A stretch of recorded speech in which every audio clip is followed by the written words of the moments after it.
Olá, meu nome é Marco Nievo, eu sou diretor da CTF Europa. Bem-vindos ao Masterclass. Obrigado em nome de todos os pacientes pelo seu interesse na neurofibromatose. Antes de passar para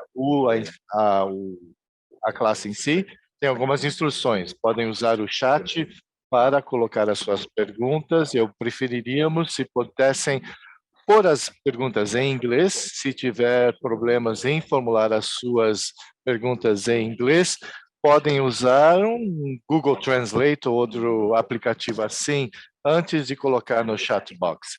Se não for possível, podem escrever no seu próprio idioma e nós vamos tentar traduzi-la com a maior rapidez possível para o inglês. Então, aproveitem o Masterclass. Boa noite, sou a doutora Suzy Henley, Escola Clínica do Guy's and St. Thomas NHS Foundation Trust em Londres, no Reino Unido, e vou falar sobre desafios emocionais na NF1, NF2 e schwannomatose. Portanto, faço parte do National NF Center at Guy's and St. Thomas. Este é um serviço vitalício para as pessoas com NF1, NF2 e schwannomatose, altamente multidisciplinar, e tentamos oferecer um cuidado holístico. É um cuidado para toda a vida, mas o serviço de psicologia em si é para pacientes com idades de 16 anos ou mais. Essa apresentação foi elaborada em estreita colaboração com o Dr. Thomas Pletiko e a doutora Verena Rosenmeier, em Viena, e eles também oferecem um serviço de psicologia para toda a vida a pessoas com NF, são especializados em pessoas mais jovens, e trabalhamos com famílias de neuropsicologia. Entre nós, os três, abrangemos todas as faixas etárias.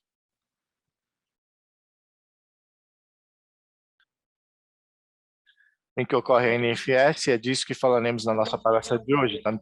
Temos trabalhado muito de perto com muitos dos nossos pacientes para garantir que as suas vozes sejam ouvidas. Os desafios emocionais e os problemas de saúde mental podem muitas vezes ser escondidos e podemos não os conhecer, a não ser que os nossos pacientes confiem o suficiente em nós para nos dizerem. Por isso, ao longo dessa apresentação, coloquei citações e experiências de pacientes. E para abrirmos a sessão, mostro um quadro maravilhoso feito por alguém com NF2. É alguém que fez uma cirurgia para NF2, a cirurgia foi necessária, mas a pessoa ficou com muitos déficits após a cirurgia. E essa é a sua forma de retratar o que isso lhe causou e como se sentem com o que aconteceu. E quero apenas destacar as palavras aqui, retalhada, é como essa pessoa se sente depois da cirurgia. Acho que é uma forma muito poderosa de começar a apresentação, apenas para ter em mente que essas condições podem ter um impacto realmente grande na saúde mental e no bem-estar dos nossos pacientes. E aqui estamos algumas citações para começar. Esse paciente tem NF2, diz, além de gerir os hormônios de um adolescente típico, eu estava gerindo a confusão da perda de audição e o medo da cirurgia. Por isso, revoltei-me contra tudo o que podia. Tornei-me um adolescente furioso e indisciplinado. Recusava-me a falar com qualquer pessoa sobre a minha saúde. Aqui está alguém com NF1 dizendo: sinto-me como se cada vez que alcanço um marco, a NF me empurra para trás. Outra diz: continuo a pensar, a minha vida nunca vai melhorar. E outra pessoa demonstra uma questão realmente comum com essas condições progressivas ao longo da vida. Sei que os médicos disseram que o meu cérebro está bem, mas está sempre lá a pergunta: e se ele crescer? E se algo ruim acontecer? E assim, antes de passarmos a pensar em especificidades, queria apenas contextualizar um pouco e pensar por que é que estamos sequer a falar de saúde mental numa condição de saúde física. Vocês podem ver aqui algumas informações da King's Health Partners, que é uma organização do Reino Unido que recolhe dados sobre essa matéria. E podem ver, por exemplo, que 30% das pessoas com problema de saúde física a longo prazo também têm uma doença mental. No Reino Unido, eu imagino que isso seja semelhante em outras partes da Europa. Gastam-se 8 milhões 8 bilhões de libras por ano tratando problemas de saúde mensal resultantes de doenças físicas. Assim, talvez pensemos que temos o dever moral de tentar ajudar as pessoas, e além disso, há um custo financeiro se ignorarmos os problemas de saúde mental nas pessoas com problemas de saúde física. Essa é uma forma de tentar analisar em mais detalhe para que possamos identificar se em algumas pessoas os seus problemas de saúde mental parecem ser bastante independentes da sua saúde física, mas podemos também ter pessoas onde os seus problemas de saúde mental podem ser derivados da saúde física, sendo um exemplo muito claro que as pessoas com dores crônicas podem também sentir-se mais ansiosas e com pior humor do que as pessoas que não têm essas dores crônicas. Podemos ver também pessoas com problemas de saúde mental que estão exacerbando os problemas de saúde física. Assim, por exemplo, se foi recomendado a alguém que para a sua saúde física deveria fazer algum exercício, alguma fisioterapia, mas estão muito deprimidas, podem não ter a motivação e as estratégias para se dedicarem a essas atividades. Sabemos muito sobre a prevalência de dificuldades de saúde mental na população em geral, a nível global, bem como em locais individuais. Assim, globalmente, em média, 1 em cada 5 pessoas é suscetível de ter um problema de saúde mental em qualquer altura. Na população em geral, na Inglaterra, as mulheres têm uma prevalência mais elevada de perturbações de humor e ansiedade do que os homens, e a prevalência de perturbações comuns da saúde mental tende a ser menor nos grupos etários mais velhos.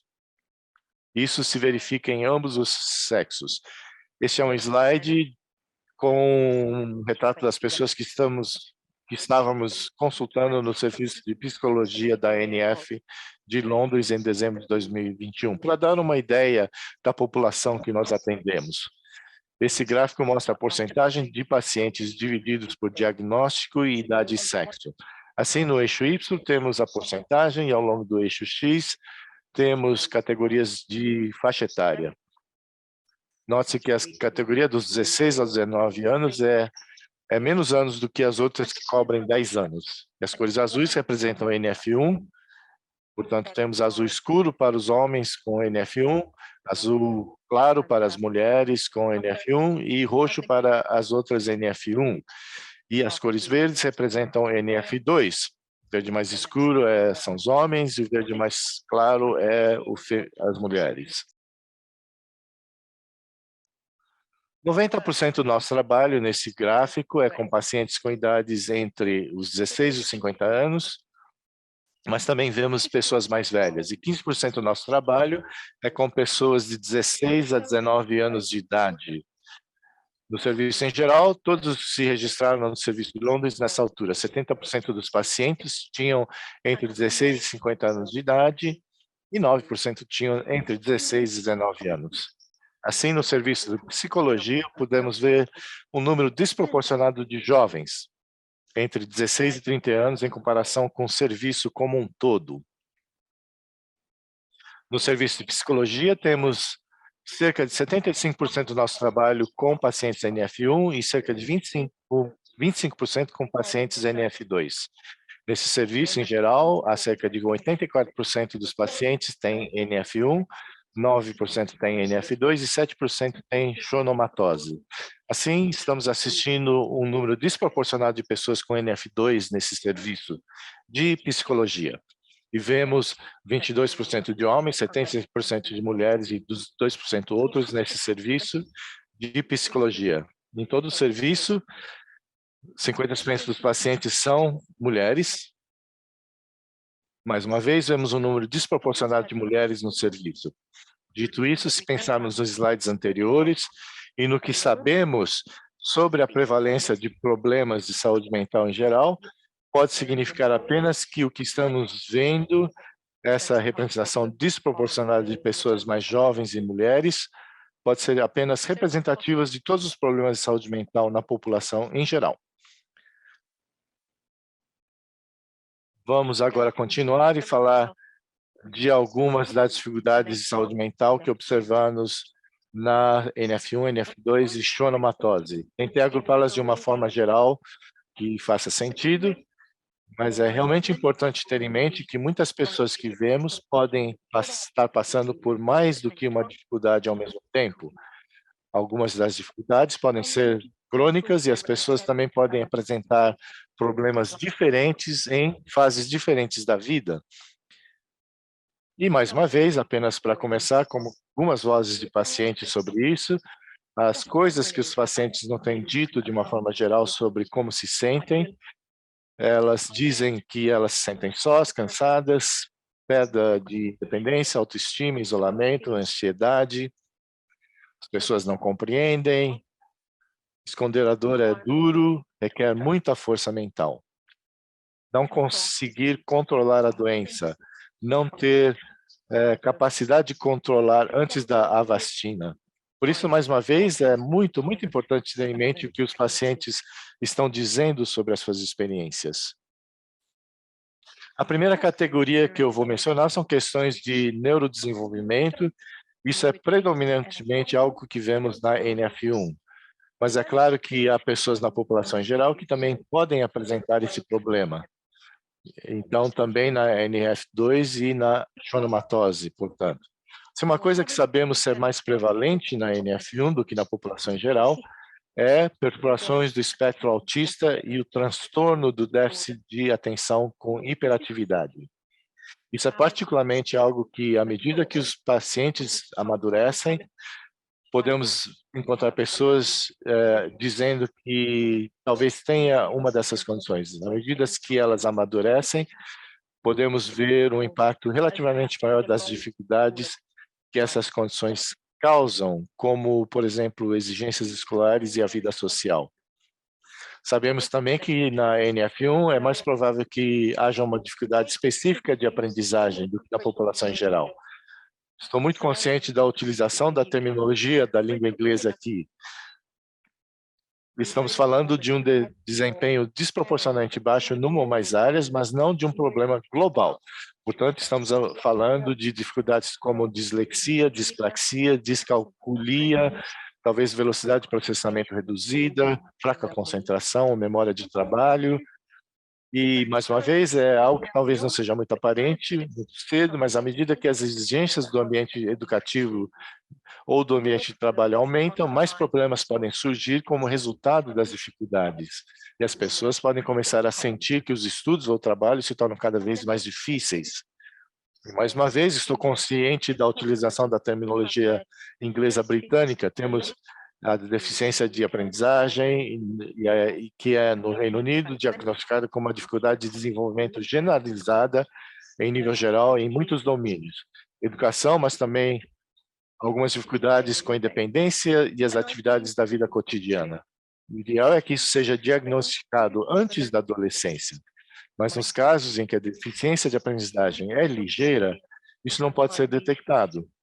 Às vezes vemos que um jovem pode deixar o ensino obrigatório sem qualificações e sem apoio. Então é muito importante ter em mente que muitas pessoas com NF podem precisar de apoio na educação ou no trabalho, a fim de cumprirem o seu potencial acadêmico e também para ajudá-los a se entregarem devidamente com os pares e a construir relações significativas. Agora quero pensar sobre o impacto de ter um estado de saúde mental. Novamente, algumas citações dos pacientes. Capacidade de participar na atividade física é frustrante. Outra citação de alguém com NF2, que também perdeu a audição, mas que diz: o problema é perder o equilíbrio, a força das pernas, a visão e a independência. Então, muitas das pessoas que vemos com dores crônicas, isso pode ser uma coisa muito incapacitante e angustiante de viver e ter um impacto realmente grande na qualidade de vida e, portanto, no humor e na saúde mental. Muitas pessoas com quem trabalhamos têm deficiências sensoriais ou físicas. Por exemplo, as pessoas podem muitas vezes ter visão deficiente ou estar registradas como cegas, deficientes auditivos ou estar registradas como surdas ou ter dificuldades de equilíbrio e neuropatias. Mais uma vez, além do impacto físico, isso pode ter um impacto muito grande na vida social, na independência e na autoestima e no humor também. Muitas pessoas têm problemas com a sua imagem corporal. Nessas condições, existem muitas diferenças objetivas visíveis, diferenças tão visíveis que não são as pessoas interpretando mal os seus corpos, mas são coisas como tumores plexiformes ou estatura baixa na NF1 ou problemas de equilíbrio e visão na NF2. Muitos pacientes com NF2 têm pessoas que assumem que elas estão bêbadas devido à forma como caminham e não têm equilíbrio. As pessoas com NF2 em particular podem ter uma paralisia no nervo facial, que as impede de sorrir e interagir com as pessoas. Às vezes trabalhamos com pessoas que satisfazem os critérios de um distúrbio alimentar e às vezes pode haver ligações bastante claras com a sua desordem de saúde. Por exemplo, trabalhei com alguém que disse que, bem, se eu pesar mesmo, menos o meu plexiforme também pode ser mais pequeno. Então, uma noção mal orientada de que essa pessoa, que leva a pessoa a querer limitar e reduzir o seu peso. Muitas pessoas de todas as idades olham retrospectivamente para os seus primeiros 20 anos de vida, terem sofrido bullying na escola e pelos pares.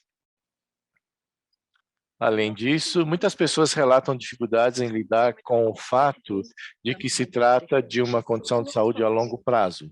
Portanto, não é algo que possamos curar e, de fato, na maioria dos casos, vai ficar progressivamente pior. Então, alguém disse, estou cansado de todos os procedimentos e cirurgias.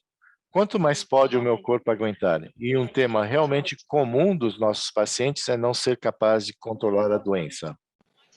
Assim, damos por nós a fazer muito trabalho para ajudar as pessoas a compreender as condições. Em inglês, quando usamos a palavra tumor, medicamente queremos dizer um caroço, mas muitas pessoas partem do princípio que um tumor significa cancro, fazendo-nos então muito trabalho para explicar que não é esse o caso. Um fator realmente relevante nestas condições é que há muitas variáveis e elas são imprevisíveis, o que torna muito difícil fazer com que as pessoas entendam e aprendam a viver com isto. Trabalhamos muito na gestão do tratamento, particularmente em algumas das nossas populações mais jovens, como compreender a cirurgia e ser capaz de consentir em fazê-las, como gerir a recuperação. Algo realmente comum que vemos na realidade tem a ver com a toma de comprimidos. Há algumas pessoas que realmente não querem ter de tomar comprimidos todos os dias. Isto é visto muitas vezes com alguns dos nossos analgésicos e também algumas pessoas que tomam comprimidos para a epilepsia. Eu trabalhei particularmente com jovens, homens jovens, na verdade, que depois de algum tempo dizem: bom, eu já estou muito bem, estou em forma e saudável, penso que provavelmente o meu cérebro agora já pode combater a epilepsia sozinho. Vou parar então de tomar os comprimidos. Portanto, eu tenho que trabalhar com eles para compreender como funcionam estas pastilhas e por que lhes pedimos para que as tomem todos os dias. Por vezes temos o problema oposto, as pessoas estão com muita dor e muitas pessoas tentam geri-la por si próprias, talvez com paracetamol, e começam a tomá-los cada vez mais frequentemente. Trabalhamos então com pessoas para que entendam os pontos negativos disto e porque nem sempre é a melhor maneira de gerir as suas condições de saúde. Muito do nosso trabalho é feito em relação à transição, de modo a que nos jovens no Reino Unido, por exemplo, uma vez que atingem os 18 anos, devem começar a ser tratados por medicina para adultos e não pediatria, e esse período de transição é frequentemente nas idades entre os 16 e os 18. E para uma condição vitalícia, isto pode ser muito desafiante para um jovem que, durante a maior parte da sua vida até à data, confiou num dos pais para falar por eles e certamente confiou num dos pais para consentir em tratamentos. Assim, apoiar os jovens a falar com a sua equipa de saúde sem a presença dos pais e, particularmente, a pensar em dar o consentimento informado e certificar-se que eles estão a apropriarem-se da sua gestão de saúde. Outro tema realmente comum no trabalho com pessoas com qualquer condição de longo prazo é a tolerância da incerteza. Assim, a intolerância da incerteza é uma característica transdiagnóstica de muitos problemas de saúde mental, particularmente a ansiedade. Em seguida, temos de pensar no cancro e no fim da vida dos nossos pacientes. Por vezes, os tumores são malignos e temos de trabalhar com os nossos serviços oncológicos que tratam dos nossos pacientes para tentar apoiar os pacientes através destas intervenções e tratamentos. E podemos também descobrir que os tumores são benignos, mas não são tratáveis e podem tornar-se um limite para a vida. Por exemplo, particularmente os tumores cerebrais na ENF2. Mais uma vez, temos que trabalhar para apoiar estes pacientes. E podemos também ter que estender a mão às famílias e oferecer apoio ou encaminhamento para este apoio, tanto à medida que os doentes se aproximam ao fim da vida, como para as famílias depois da morte de um familiar. Pensando agora um pouco mais no sistema como um todo, muitas vezes somos chamados a ajudar e a pensar no impacto da ANF nas famílias, amigos e relacionamentos. Por isto, eis algumas situações. Esta é de uma paciente, mulher, que diz: Não fui capaz de dar ao meu marido o que eu deveria como mulher. Sinto-me constantemente culpada. E alguém dizendo: Na nossa família, a ANF é uma coisa má. Não evitamos falar sobre isso. Muitas vezes as pessoas que nos procuram numa idade adulta, mais jovem, tentam compreender as implicações genéticas destas condições. Podem querer educação sobre opções reprodutivas, particularmente se tiverem um namoro novo, um parceiro novo e começam a estar num ponto da sua vida em que estão a pensar nas suas próprias opções para constituir uma família. Queremos apoiar também a colheita de ovos em jovens pacientes do sexo feminino com NF2, a quem foi oferecido a Avastina, e muitas vezes as pessoas procuram-nos porque estão muito ansiosas sobre como dizer a um potencial parceiro que tem uma condição hereditária. E como eu tenho demonstrado nas citações, muita culpa sobre os impactos nos parceiros e nas famílias, em particular as pessoas que veem que passaram esta condição para os seus filhos. Há frequentemente uma narrativa familiar bastante desafiante em torno da ANF. Em famílias onde a ANF foi transmitida através de algumas gerações, isto pode ter um impacto muito grande nos pacientes quando olham à sua volta e veem o que a ANF fez com outros membros da família e como a família tentou falar sobre isto ou lidar com isto. Especificamente nesta área, este não é apenas o papel de um profissional de saúde mental. Recebemos muita ajuda de enfermeiros, geneticistas e outros conselheiros que apoiam todo este tipo de informação, dando os doentes com ajudando os pacientes com estas decisões. Finalmente, queria apenas pensar na saúde mental em termos mais gerais. Aqui temos um paciente que diz é exaustivo. Por vezes é mais fácil apenas evitar tudo. Por isto, vemos muita ansiedade, humor deprimido nos nossos pacientes, e isto é muito comum também na população que não tem NF, ou seja, isto não é exclusivo na NF. Vemos pessoas com, por exemplo, desordem obsessiva compulsiva, pessoas com dificuldades de imagem corporal mais subjetivas, pessoas que na realidade parecem muito bem, objetivamente, e não têm provas externas de INF, mas que podem estar a desenvolver uma dismorfia corporal e as suas próprias preocupações com o seu corpo. Vemos pessoas com distúrbios alimentares, em que mais uma vez têm ligações com a INF que podem ser poucos claros, mas talvez haja, por exemplo, desordens alimentares no progenitor sem INF. E como com qualquer outra população, vemos pessoas que sofrem traumas ou abusos e falamos com pessoas que estão em riscos de se automutilarem ou que estão a ter pensamentos suicidas ou que estão a usar ou a abusar de diferentes substâncias. E é muito importante ter isto em mente porque para algumas destas pessoas o apoio de saúde mental que recebem através da sua equipa de saúde física pode ser a primeira vez que falam da sua saúde mental. Podem ser os únicos profissionais com quem têm confiança para falar sobre estas dificuldades. Mesmo quando vemos estas questões que podem não estar realmente muito interligadas à ANF, é realmente importante estar ciente delas, pensar nelas e mostrar aos pacientes que tratamos como importantes e que os vamos ajudar a obter apoio a este respeito. Em geral, as pessoas com NF relatam uma enorme gama de dificuldades de desenvolvimento neurológico e de saúde mental. Muitas delas, como espero ter demonstrado, podem ser compreendidas no contexto do estado de saúde física. E algumas poderão desenvolver-se por outros motivos, mas poderão ter um impacto na saúde física do nosso paciente ou poderão ser elas próprias afetadas pela saúde física do nosso paciente. Para a parte final, quero falar agora sobre a melhor forma de apoiar as necessidades de saúde mental dos nossos pacientes e famílias e vou mostrar alguns modelos de como isto pode funcionar e pensar também com que competências e conhecimentos devemos munir toda a nossa equipa de saúde física de modo a garantir que isto aconteça. Mais uma vez, com fundamentar tudo isto, naquilo em que os nossos pacientes nos dizem. Por exemplo, penso que o serviço de aconselhamento deve estar disponível para a nossa família imediata. Alguém mais diz: eu podia ter sido útil com um serviço independente que nunca me foi oferecido. Isto aconteceu nos anos 90, antes das clínicas da ANF terem sido criadas. É tão importante que os profissionais reparem quando alguém precisa desse apoio. Alguém com NF1 que diz: é por causa do apoio à saúde mental que sou capaz de aceitar o apoio físico de que preciso. Em vez de ter a postura de que não sou diferente, os meus problemas físicos e mentais fazem parte desta doença. E outra pessoa que diz: penso que os desafios das pessoas com NF e schwannomatose, o que enfrentam, precisam de ser tratadas por pessoas que compreendem estas condições. E neste slide tentei demonstrar como achamos que isto pode funcionar da melhor forma, de modo a cuidar das dificuldades de saúde mental dos nossos pacientes e a dar-lhes um apoio adequado?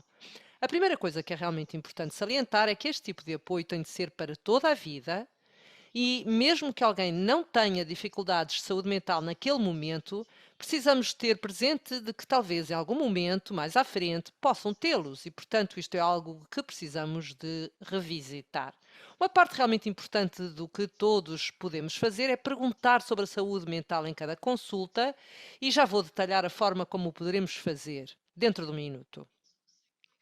É também muito importante que todo o pessoal clínico seja capaz de encaminhar ou dar informações úteis. Assim, não temos todos de ter formação e ser especialistas em saúde mental, mas devemos ser capazes de saber que outros recursos estão disponíveis e ter algumas conversas abertas com os nossos pacientes sobre como podem obter mais ajuda. Penso que, se for de todo possível, seria incrivelmente útil incorporar um serviço de psicologia na sua clínica de saúde física. Já falarei um pouco mais adiante.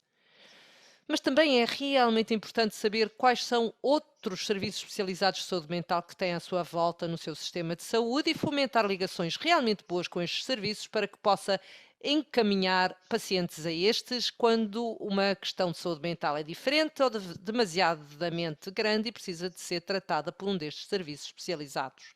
A parte de tudo isto, é muito importante gerir o risco de saúde mental em todas as fases, algo que também falarei adiante. Quando falamos do conceito de apoio de vitalício para os doentes e suas famílias, primeiro, pensar no momento do diagnóstico, e claro, isto pode ser em tenra idade, pode ser numa idade mais avançada. No entanto, é importante ter uma abordagem multidisciplinar que inclua psicologia e uma abordagem à saúde mental para que possamos estabilizar e apoiar a família desde o início. Às vezes é bom termos psicólogos na equipa, não porque estejamos a tentar patologizar ou concentrar-nos em coisas erradas, mas sim para promover a resiliência, para falar sobre que estratégias e pontos fortes essa família ou a pessoa tem para que possamos desenvolver isto e manter o foco nestes pontos. Quando alguém atinge a idade de criança pequena, é realmente importante fazer uma avaliação do desenvolvimento e neuropsicologia, talvez em torno dos 4 ou 5 anos, o que ajuda a detectar quaisquer atrasos e, portanto, iniciar quaisquer intervenções no momento apropriado.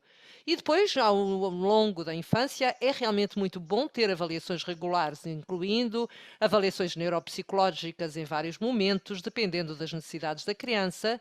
E, mais uma vez, se identificarmos que existem necessidades, podemos iniciar aconselhamento e intervenções para reduzir quaisquer desvantagens educativas e promover o apoio nestes contextos educativos e pensar nas relações entre pares que a criança desenvolve. Por exemplo, promover o reconhecimento, a regulação emocional e ajudar os jovens a integrarem-se bem com os seus pares.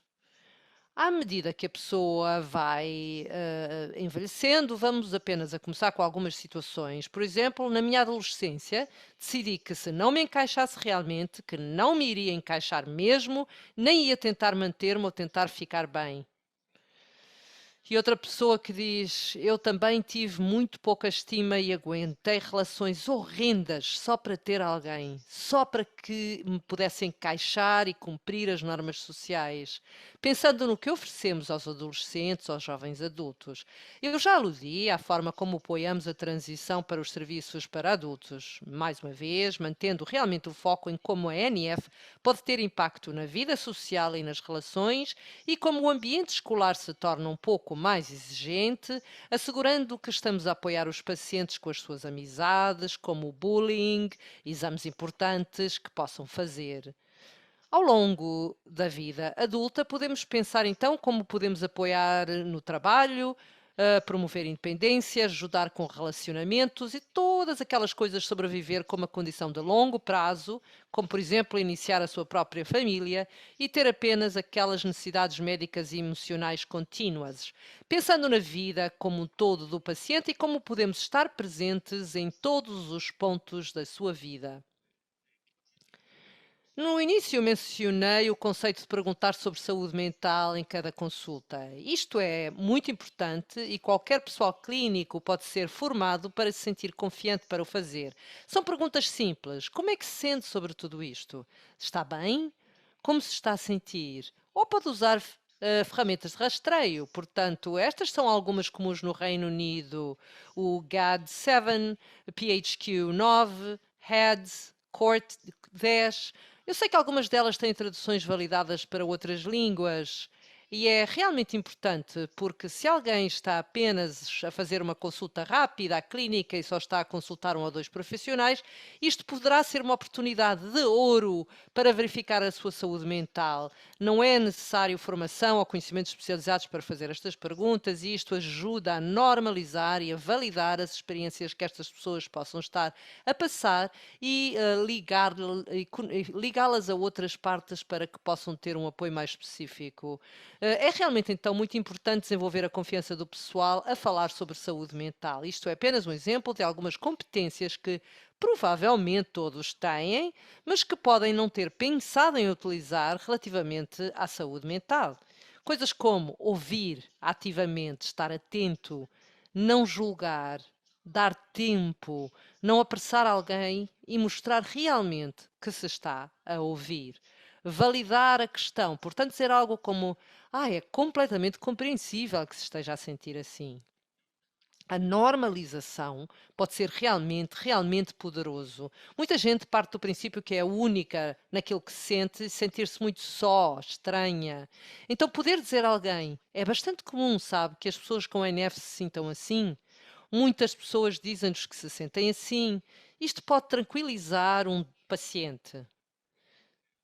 Reforçar os pontos fortes das pessoas. Portanto, como disse anteriormente, ter um profissional de saúde mental na sua equipa que pensa que a saúde mental nem sempre é uma questão de notar ou perguntar sobre dificuldades. Pode ser útil notar quando as coisas estão a correr bem e falar sobre isso. Portanto, dizer coisas como: fizeste muito bem a chegar à clínica hoje, quando te sentes, mesmo sentindo-te assim.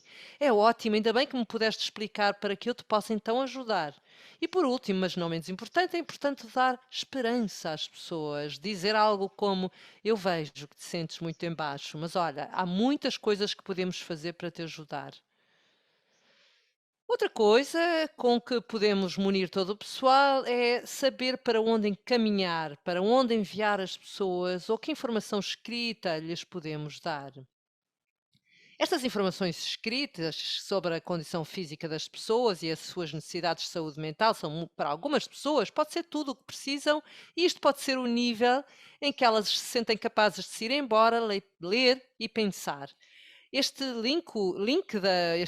para um website é um serviço de saúde britânico, realmente muito bom. É um site de autoajuda em língua inglesa com uma série de folhetos sobre algumas dificuldades de saúde mental realmente comuns. Eu pulo aqui porque é realmente muito útil para quem fala bem inglês, mas também para encorajar as pessoas a procurar se nos seus próprios países têm algo semelhante. O encaminhamento para outros serviços de saúde. É muito útil saber o que mais está disponível no seu serviço de saúde que esteja ligado ao seu contexto. Qual é a terapia local ou serviço de saúde mental local e como os seus pacientes lhes podem ter acesso.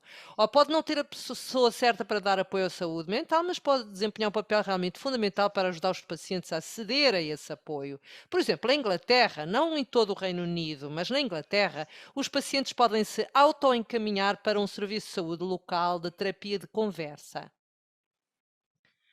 Olhem aqui para o seu, deem uma vista de olhos no seu setor de voluntariado ou qualquer instituição de caridade que trabalhe com a ANF no Reino Unido. Temos o Nerve Tumors UK, temos o CTF Europa, claro, temos uma grande instituição de caridade chamada Changing Faces, que trabalha com pessoas com diferenças físicas, para podermos encaminhar os pacientes para este tipo de recursos que eles sozinhos talvez não tenham encontrado. Isto pode ser muito útil, na verdade.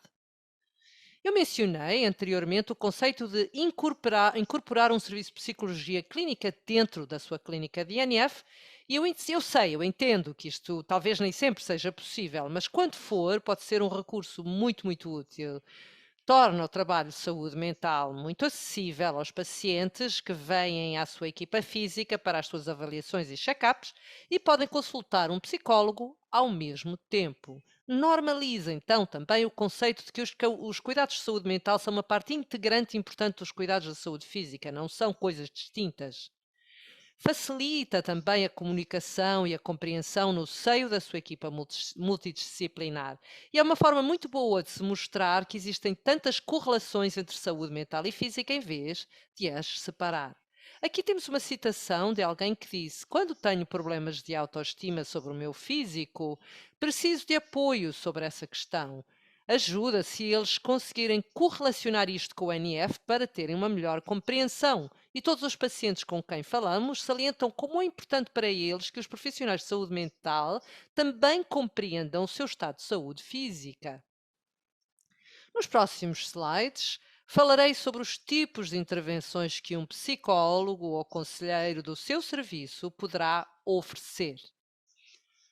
Algumas intervenções curtas ou de nível bastante baixo poderão ser encaminhamento, pelo que, por exemplo, normalizar a ideia de psicologia, dar informações, consultar os médicos de clínica geral, ou seja, médicos de família ou outros profissionais, ou informar os pacientes sobre outros serviços locais ou voluntários que possam achar úteis. Pode ser muito útil fazer psicoeducação, ensinar sobre a condição, os impactos de saúde mental, dedicar tempo para entender o que o paciente ou a família não sabe e trabalhar com eles para encontrar respostas. Outra coisa que também fazemos muito, particularmente com a nossa população mais jovem, é a gerir as informações, é gerir a procura de informação para que eles tenham cuidado como utilizam as redes sociais e a internet, certificando-se de que encontram informações de fontes fiáveis. Tenho falado muito sobre transição. Mais uma vez, podemos nos encontrar com jovens e sentar-nos em clínicas de transição para apoiar esta mudança. E também podemos facilitar o apoio entre colegas, entre pares. Na nossa clínica, tentamos gerir grupos de doentes e há espaço para gerir grupos de apoio familiar e ajudar as pessoas a encontrar outras pessoas em situações semelhantes, algo que pode ser muito poderoso para elas. Pensando em algumas intervenções psicológicas, que podem ser um pouco mais longas ou de nível superior, pensando apenas na neuropsicologia, podemos estabelecer uma base cognitiva com avaliações repetidas para vermos se há alterações cognitivas. Podemos oferecer estratégias, apoio a este respeito e estabelecer uma correlação com a educação e ambientes de trabalho sobre a melhor forma de apoiar as pessoas a superar quaisquer dificuldades. Podemos oferecer terapias de conversa. No nosso serviço, por exemplo, oferecemos frequentemente terapia cognitiva, comportamental ou terapia de aceitação e compromisso. Isto tenderia a ser individual e bastante limitado em termos de tempo, ou seja, teríamos um conjunto de sessões, formularíamos as questões de modo a determinar que fatores as influenciavam, que impacto estavam a ter, concordaríamos com alguns objetivos e trabalharíamos neste sentido. E depois também no nosso serviço oferecemos ocasionalmente algum apoio de longo prazo. Isto acontece particularmente com alguns dos nossos pacientes NF2, pré e pós-cirurgia, para os apoiarmos através desta mudança e qualquer tipo de dificuldades físicas que possam surgir como resultado. Outra parte muito importante é saber quando não somos as pessoas certas para oferecer este apoio, reconhecendo quando as necessidades de saúde mental exigem um apoio mais especializado. Tipicamente, alguns exemplos no nosso serviço poderão ser se alguém tem um distúrbio alimentar, se alguém estiver ativamente a sofrer de psicose, se alguém tiver tendências suicidas ou se estiverem a automutilar. Nós não somos adequados para tratar disto no serviço da ANF, mas faríamos muito trabalho de ligação e de encaminhamento para uma equipa local de saúde mental que tivesse o conhecimento especializado para ajudar aquela pessoa. Eu mencionei também que a gestão do risco de saúde mental em todas as fases é muito importante. Muitos pacientes que vemos têm períodos em que desejam estar mortos. E a maioria não tem planos ativos para se mutilarem ou para agir com base nestas ideias, mas muitos dizem-nos: sabe uma coisa, eu queria ir para a cama à noite e não acordar de manhã. Estes são pensamentos difíceis para as pessoas e é muito importante que lhes perguntemos sobre eles e que saibamos o que fazer para os apoiar, neste caso. Mas pode ser muito assustador para as pessoas que não estão habituadas a fazer estas perguntas. Por isso, penso que muitas vezes os profissionais de saúde evitam para fazer estas perguntas porque não sabem o que fazer quando ouvem essas respostas. É, portanto, muito importante desenvolver confiança na equipa para fazer isto. As pessoas podem sentir-se muito, muito deprimidas e precisamos ter confiança para perguntar diretamente sobre suicídio, automutilação e riscos para os outros. Há formação muito boa disponível para o pessoal que não é profissional de saúde mental para os ajudar a sentirem-se confiantes a fazer estas perguntas e a saberem o que fazer quando ouvem as respostas. Certamente, no sistema de saúde do Reino Unido, temos uma espantosa equipa psiquiátrica que trabalha connosco no hospital e nos ajudam se estivermos preocupados com o paciente, e também podemos trabalhar muito de perto com um médico de clínica geral ou de família local para manter o paciente seguro. Por último, mas não menos importante, podemos fazer muito trabalho de ligação e de consulta para que possamos trabalhar com educação, ambientes de trabalho e particularmente com os conselheiros nestes ambientes para os ajudar a entender o impacto que a ANF está a ter, mas que eles depois possam fazer uma intervenção de saúde mental para apoiar a pessoa. Podemos pedir psicólogos educativos para avaliar e apoiar a aprendizagem. Como acabei de mencionar, trabalharíamos em estreita colaboração com médicos de família e equipas locais para gerir o risco e faríamos muitos encaminhamentos sempre que necessário. E isto é apenas um exemplo de como o Serviço de Saúde é criado no Reino Unido, pelo que poderíamos encaminhar, por exemplo, para serviços pediátricos para um doente menor de 18 anos. Com mais de 18 anos, temos cuidados primários, terapia de conversa local e também temos mais equipas especializadas que podem apoiar doentes com dificuldades específicas, como, por exemplo, um distúrbio alimentar. É, portanto, uma parte muito importante do que fazemos, saber identificar estas outras equipas e ajudar os pacientes a receber um apoio de que necessitam. Para os últimos slides, eu gostaria apenas de dar alguns exemplos de como isto funciona na prática. Este é um slide bastante cheio, mas vou revê-lo passo a passo. E é assim que o nosso serviço de psicologia é criado e integrado na nossa equipa clínica de NF. Há um nível superior, o nível 1, encorajamos todo o pessoal a fazer estas perguntas sobre saúde mental em cada consulta. Por exemplo, sente-se preocupado ou deprimido? Como é que se sente? Se a pessoa disser não, tudo bem, não precisamos de fazer mais nada, mas estamos cientes de que esta resposta pode mudar com o tempo e voltaremos a fazer essas perguntas da próxima vez que virmos o paciente. Se o paciente disser, sim, na verdade eu estou-me a sentir um pouco preocupado ou em baixo, Temos, mais uma vez, todo o pessoal confiante e preparado para fazer a escuta ativa, para normalizar, para mostrar empatia, talvez dar informações escritas e talvez até explicar aos pacientes como podem encontrar alguma terapia de conversa localmente e explicar-lhes como fazê-lo.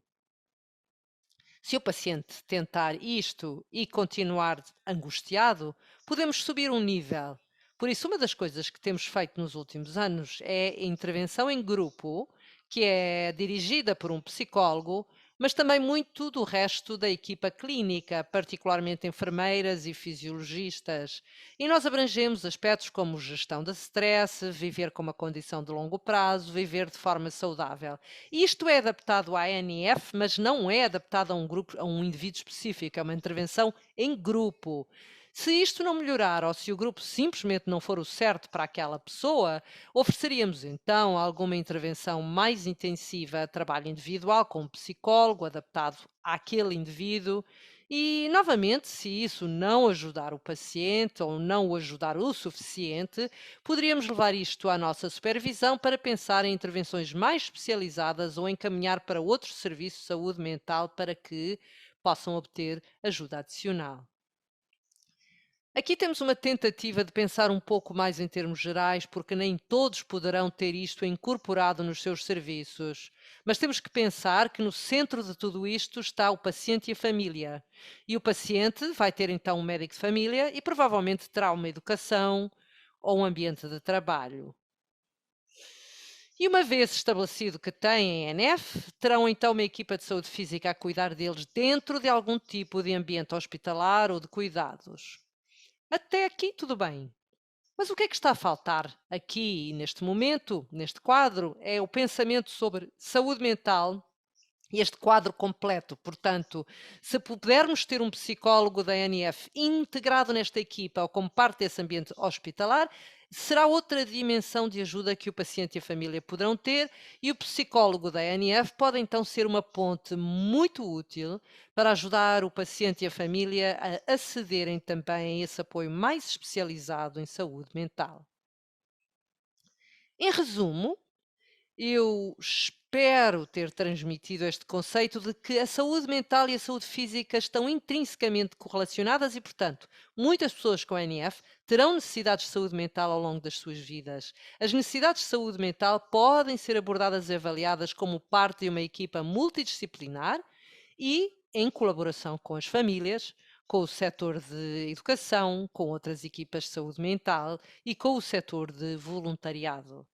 Eu penso que é realmente importante incorporar os cuidados de avaliação e cuidados de saúde mental e cuidados nas interações que temos com os nossos pacientes de NF e suas famílias. E as últimas palavras são dedicadas justamente a um dos nossos pacientes que diz: se os profissionais de saúde pudessem apenas parar e pensar, e se isto me acontecesse a mim? De que necessitaria eu? Como me sentiria eu? Como é que eu poderia fazer este momento presente um pouco mais fácil? Isto faria uma diferença tão grande para nós. Muito obrigada então por me terem ouvido. Muito obrigada aos pacientes e às famílias que nos ensinam tanto. Os meus endereços de e-mail estão na parte inferior do ecrã. Ficaríamos muito satisfeitos, caso não possam participar nas perguntas e respostas agora, que entrem em contacto connosco com quaisquer perguntas adicionais. Muito obrigada.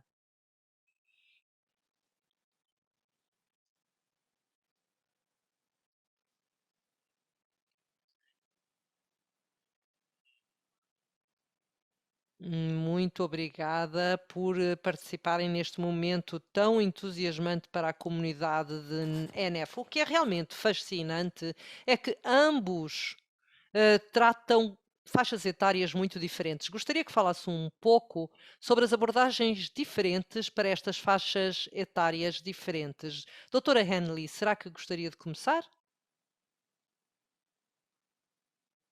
E depois o senhor doutor falar também da sua abordagem.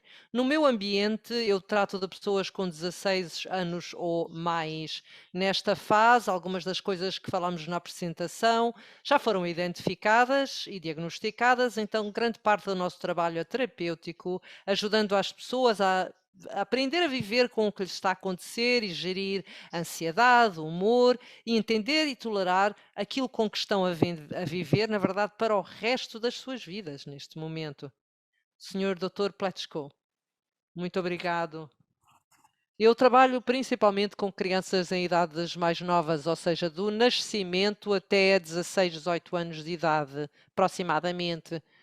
E claro, devido a ser uma idade tão tenra, nós lidamos bastante com o diagnóstico e temos muitas questões relacionadas com os desafios emocionais à face deste diagnóstico e o fardo que isto é para os pais. E o segundo aspecto que nós ouvimos, principalmente, é com um foco especial em neuropsicológico, ou seja, trabalhamos nos aspectos do neurodesenvolvimento em toda esta faixa etária para tentar aconselhar tanto os pacientes como os pais a lidar da melhor forma com estes desafios, dados estes déficits neuropsicológicos e de neurodesenvolvimento nas suas vidas.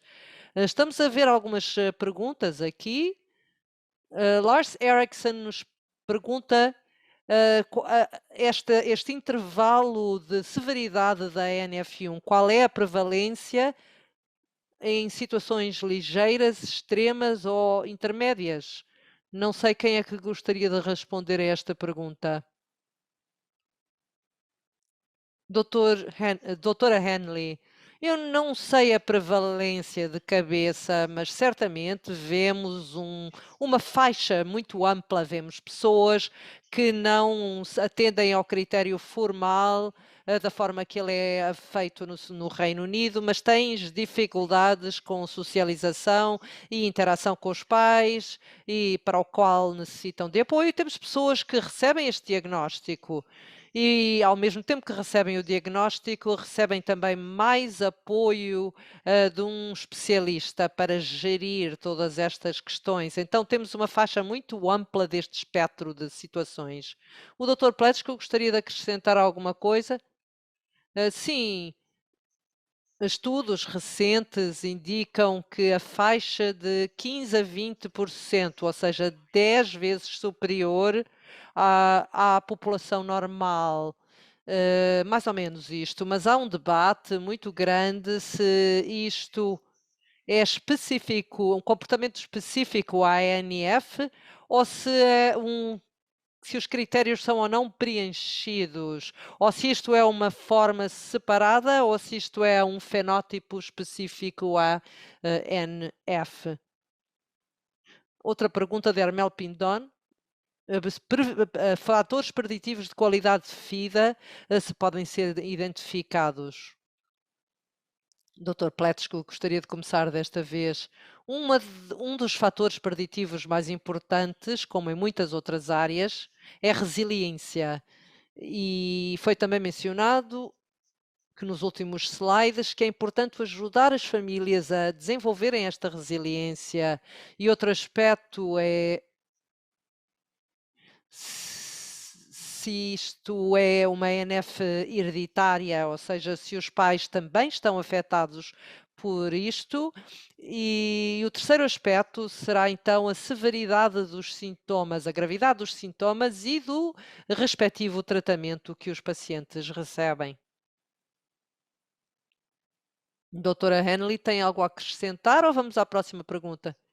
Eu gostaria de dizer apenas eu concordo muito com o que foi dito, mas uma das apresentações que nós vimos, ou da severidade objetiva, que nem sempre cria uma previsão dos desfechos, são visíveis diferenças, ou seja, a diferença que é vista pelo paciente, que é um fator preditivo de qualidade de vida. Por exemplo, com neurofibromas pouco visíveis, podem estar muito preocupados em tê-los um dia mais visíveis, e outros que são muito visíveis, que têm talvez muitos mecanismos de adaptação e sabem lidar com isto muito bem. Então é muito interessante ter presente que com alguns sintomas o objetivo subjetivo é um fator mais preditivo do impacto objetivo. Há estudos para esta manifestação, Ou seja, para esta manifestação é este tipo de mensurações de qualidade de vida que nós focamos. Como é que lidamos com isso? Nós tentamos utilizar o código NF2, que está em inglês e validado no Reino Unido, que abrange aspectos muito amplos de todas estas apresentações diferentes. Não sei se o Thomas tem outros desfechos que são usados na Áustria. Nós usamos os questionários alemães e, como disse, eu concordo perfeitamente. Temos mensurações muito amplas de qualidade de vida, com algumas que são específicas, uns acrescentos específicos para a ANF, mas não para manifestações diferentes, assim por dizer. A próxima pergunta: a que atribui um aumento de necessidade de serviços em idades mais avançadas? Quais são os fatores preditivos nesta faixa etária? Isto volta-nos a dar outra vez, remete-nos de novo àquele slide que eu mostrei. Eu digo que temos entre os 16 e os 30 anos é que é a faixa etária em que vemos este aumento desproporcionado, porque é aqui que eu tenho mais números para comparar. Isto deve-se porque ao facto de que quando as pessoas ficam mais velhas, já se ajustaram e estão a viver um pouco melhor com esta condição. Então, quando estão a ser adolescentes e jovens adultos, são os momentos em que o cérebro está em franco desenvolvimento. Por exemplo, começar uma família, relacionamentos. Então faz sentido que todas estas questões surjam neste momento. E no momento em que as pessoas passaram para outra fase da vida, já têm apoio e já desenvolveram mecanismos de adaptação. Por isso é normal que este aumento desproporcional seja nesta fase mais intermédia. Duas perguntas que eu penso que são muito interessantes. Como ajudamos as pessoas com recursos limitados? E aqui, tendo pessoas de vários países, seria muito interessante ouvir as duas perspectivas destes dois países. Gostaria de começar com a perspectiva do Reino Unido. Isto é uma pergunta muito pertinente, especialmente no contexto da pandemia. Os serviços de saúde estão muito sobrecarregados. Temos boas ligações com o setor caritativo, convosco, e no Reino Unido tentamos utilizar tudo o que podemos, mas às vezes temos que aceitar que as intervenções que oferecemos têm que ser limitadas em termos de tempo para que sejamos específicos em termos do que tentamos alcançar, para que depois fazermos com que as pessoas lidem por elas próprias. Nós não temos o luxo às vezes de intervenções de mais longo prazo que gostaríamos muito de poder oferecer. Dr. Bletchko, gostaria de dar a sua perspectiva do seu país? Não é muito diferente. Nós temos pacientes, iniciativas muito boas e muito entusiastas para os pacientes que nos apoiam. No Hospital Geral, aqui em Viena, eles tentam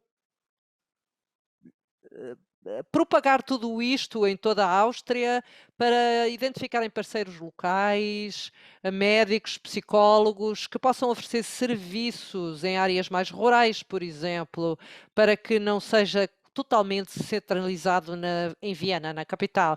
E se os pacientes, esta organização de pacientes com ENF apoiam-nos também com a investigação, que muitas vezes resulta em intervenções em grupo, em que podemos também oferecer serviços e simultaneamente fazer a nossa investigação relativamente às evidências dos resultados destas intervenções. Mas é realmente um grande desafio para os pacientes identificar profissionais que realmente sabem as questões e os fardos que estas famílias enfrentam. Estamos a chegar ao fim, mas uma pergunta para terminar muito pertinente. Se tiverem oportunidades limitadas, como é que mensura os desfechos e como é que sabe que aquilo que está a fazer é realmente eficaz? Especialmente se tem que fazer escolhas difíceis de fazer as coisas num prazo limitado. Como é que então leva a cabo a mensuração? Eu penso que é uma pergunta muito interessante, porque as apresentações que nós vemos são muito amplas, como nós mostramos na nossa masterclass. Nos serviços, usamos este rastreio GAT7, que é 8 e 8, e usamos-los muitas vezes no início e no final da intervenção para ver se houve mudanças concretas. Mas se alguém tem uma mudança visível, eu primeiro pergunto-lhes qual o nível de preocupação, quais são as diferenças, e depois repetimos estas mensurações no final da intervenção para ver se houve mudanças. Se alguém talvez tenha dificuldades cognitivas, eu peço que classifiquem, por exemplo, o humor de 1 a 10, ou seja, não há um tamanho único, que isto faz com que, na verdade, a congregação dos dados seja difícil, mas é bom encontrar uma avaliação para sabermos que se concretamente estamos ou não a fazer algo útil. Prefere intervenções de protocolo ou terapêuticas? Que tipo de intervenções prefere? Como psicóloga clínica no Reino Unido, eu posso apenas fazer terapia de fala, de conversa, não posso receitar medicamentos, mas posso trabalhar em colaboração com psiquiatras e com médicos de família. E depois fica difícil identificar o que resulta de quê, de qual médico, o senhor doutor Pletchko? Estamos bem no finzinho, mas eu gostaria que me dissesse a sua perspectiva. Muitíssimo obrigado. É minha grande honra ter a última frase. Apenas 2 comentários. Por um lado, um dos nossos aspectos fulcrais em Viana, em termos de serviços para pacientes, é a clínica ambulatória, que é uma clínica multidisciplinar em que fazemos o rastreio normal dos pacientes. Isto ajuda muito. E depois podemos acrescentar um segundo aspecto, uma avaliação específica. Primeiro fazemos uma avaliação neuropsicológica que fazemos na idade pré-escolar e depois temos um acompanhamento na idade escolar com um foco em aspectos diferentes, com os testes neuropsicológicos clássicos. Isto nos ajuda, estas duas avaliações ajuda-nos neste meio tempo a aconselhar os pacientes em termos de integração escolar e todos os aspectos emocionais durante todas as suas vidas. Muito obrigado. E com isto, eu gostaria de agradecer-lhes aos dois por esta intervenção fascinante de hoje. E gostaria então de encerrar a nossa sessão aqui. Muito bom dia, boa tarde e obrigado a todos.